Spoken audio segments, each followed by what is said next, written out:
Hello and welcome to video number 2 in the series Life, Love and Hybrids.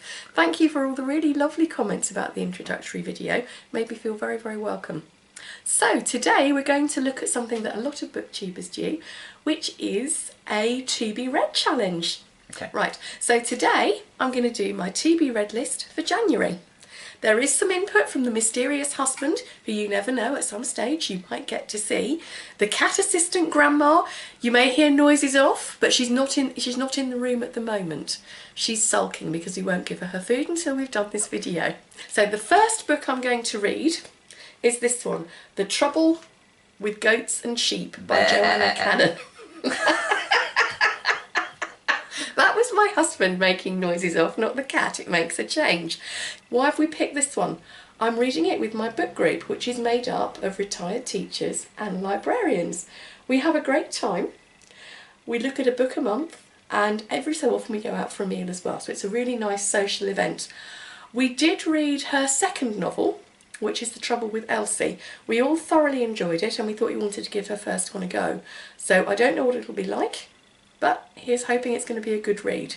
So it's set in the summer of 1976. When everybody in the book group was about 40. That's what you might like to think. I'm not that old, though sometimes I do feel it. I would have been, let me think, I would have been 13 in 1976. You say 35 because you're the youngest in the book group. I am, but not by that much. So, it was the really hot summer when the reservoirs dried up and we all had to have water on the streets delivered to us.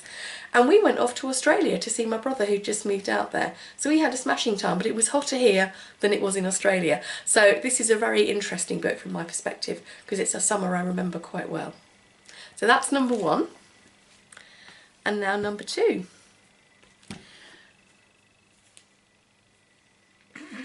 Can you remember what it's called? I couldn't remember the author's name. Ready Player One by Ernest Cline. Now this is one Sergei's challenged me to read.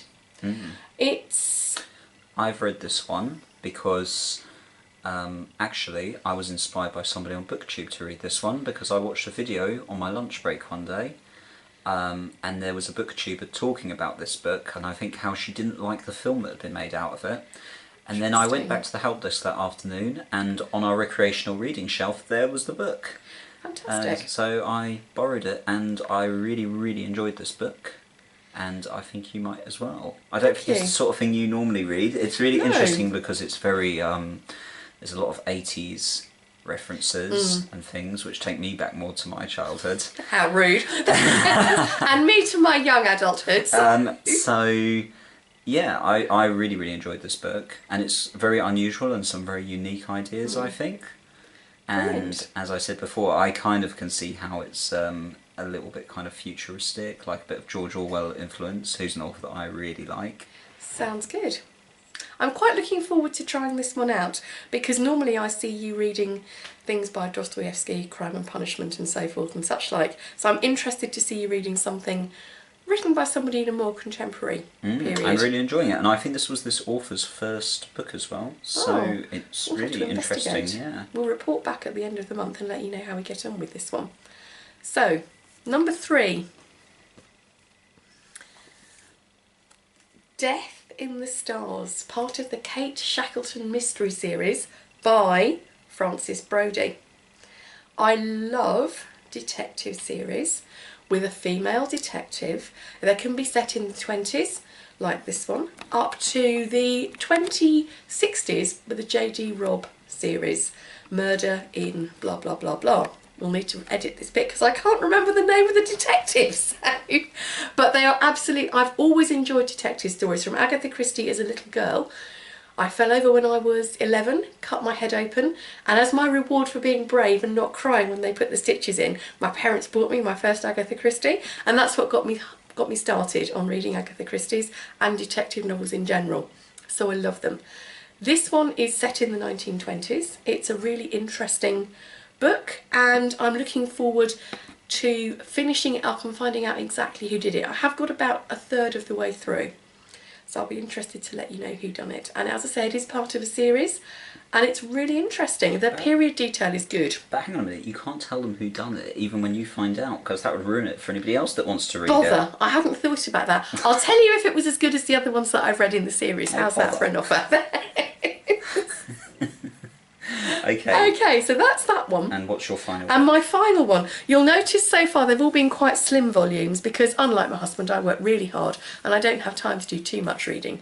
There's now going to be a slight marital discussion. And here's the final one. Goodness gracious me, that's a big one. It is. As you can see, it's called The Clockmaker's Daughter and it's by Kate Morton. Now, I've read all her other books and really enjoyed them. This one again is historical, or at least it's partly historical, partly contemporary. And I'm really looking forward to reading it. Do you ever have books where you don't want to start reading them because you think they're going to be so good, you don't want them to come to an end? Well, this is my dilemma with this one. I've had it for a while, and I keep looking at it and thinking and gloating and thinking, oh, it's going to be so good to read, I'm going to so enjoy it. And I'm a bit worried that I will enjoy reading it so much that I'll keep putting it down and not get to the end because I won't want to come to the end of the story. You have to put it down the size of that. You do your back an injury this if you is very read it for too true. long. I just fell over trying to describe it. So that's the final choice. I've read all her others. I think she's a fantastic author. She has a great sense of place, a great sense of description. So that's the final one. Excellent. Okay, well, we'll have a look at all these books and report back during the month. We will do. And see what you're enjoying. Look forward to seeing you again soon. Bye bye for now. Bye.